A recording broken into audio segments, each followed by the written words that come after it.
Hamas has condemned Israel's delay of Palestinian detainees, saying that Israel aims to evade its obligations under the Gaza ceasefire agreement. Israeli Prime Minister Benjamin Netanyahu said today that freeing Palestinians under the deal would be delayed until Hamas ends its humiliating ceremonies while releasing Israeli detainees, issuing a new demand not spelled out in the ceasefire agreement. Hamas said the detainee handover ceremony does not include any insult to them, but rather reflects the noble, humane treatment of them. Hamas called on mediators to intervene to hold Israel to the terms of the deal.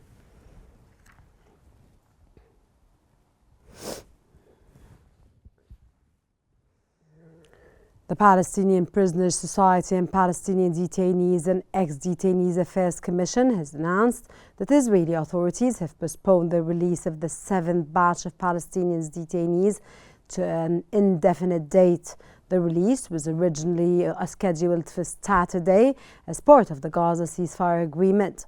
The 7th batch includes 602 detainees, among them 50 sentenced to life imprisonment, 60 with long sentences, and 445 detainees from Gaza who were detained by Israeli forces during their aggression on the Gaza Strip after October 7, 2023.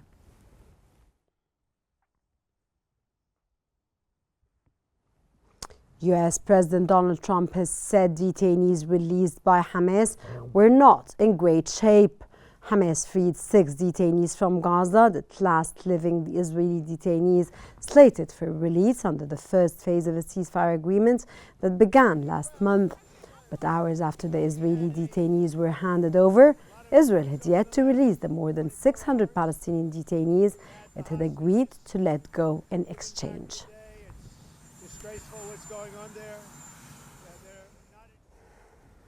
Palestinians in the West Bank have expressed their frustration over Israel's decision to postpone the release of the detainees. Israel said today it was delaying the release of hundreds of Palestinian detainees it had planned to free the day before until Hamas met its conditions, underscoring the fragility of the Gaza ceasefire accord. Israel and Hamas have frequently accused each other of violations since the ceasefire started on January the 19th, but it has so far continued to hold. Hamas at one stage said it would stop handing over detainees because of alleged Israeli breaches.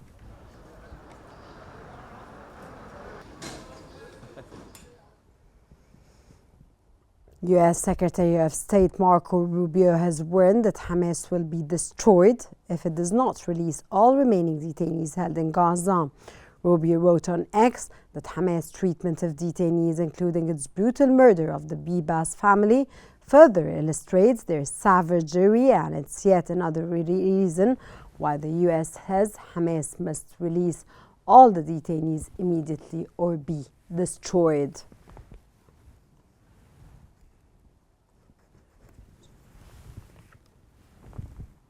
The foreign ministers of Norway, Espen Barth Eide, and Spain, José Manuel Albares, have reaffirmed their country's opposition to U.S. President Donald Trump's plan to displace the people of Gaza.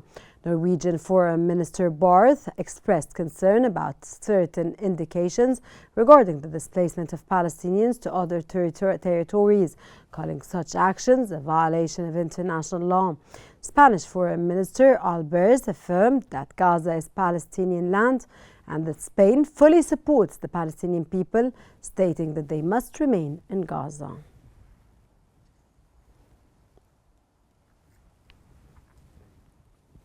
The 7th Arab Parliament Conference has firmly rejected any plans for the displacement of the Palestinian people and annexation of Palestinian land. The communiqué stressed that Arab unity is the first line of defense against all attempts and schemes to liquidate the Palestinian cause. The conference adopted a parliamentary document to support the steadfastness of the Palestinian people and reject all Israeli schemes, including the annexation of the West Bank and other plans aimed at eradicating the Palestinian cause.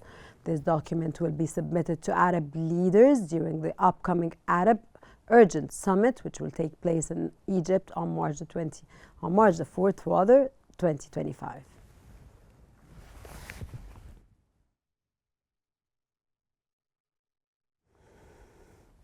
The death toll in the Gaza Strip has risen to more than 48,399, the majority of whom are women and children, since the start of the Israeli genocide in October 2023. According to medical sources, the number of injuries has climbed to more than 111,753, while thousands remain trapped under the rubble as rescue efforts continue to face significant obstacles. Medical teams have warned that many victims remain under collapsed buildings and on the streets, with emergency responders struggling to reach them due to the lack of equipment necessary for debris removal and the retrieval of victims.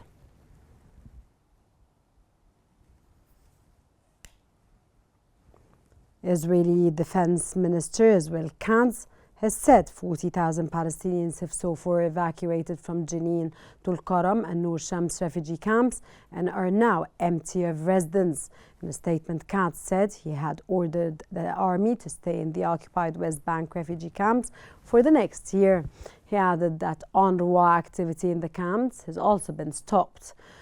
That comes as the Israeli army has been carrying out a large operation in the northern West Bank. It announced that Israeli tanks would be used in the Jenin operation for the first time in the West Bank since 2002.